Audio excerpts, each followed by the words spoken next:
أعوذ بالله من الشيطان الرجيم.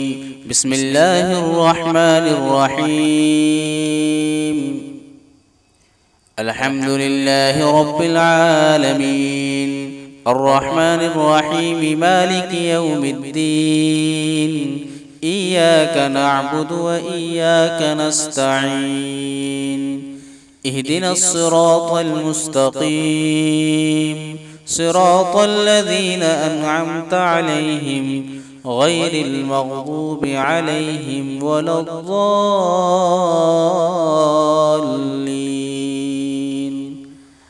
آمين.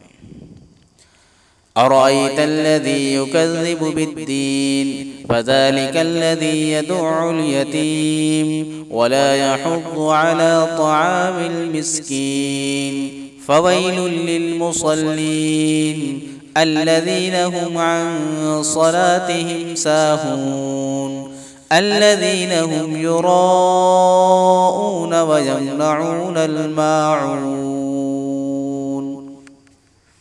صدق الله العظيم.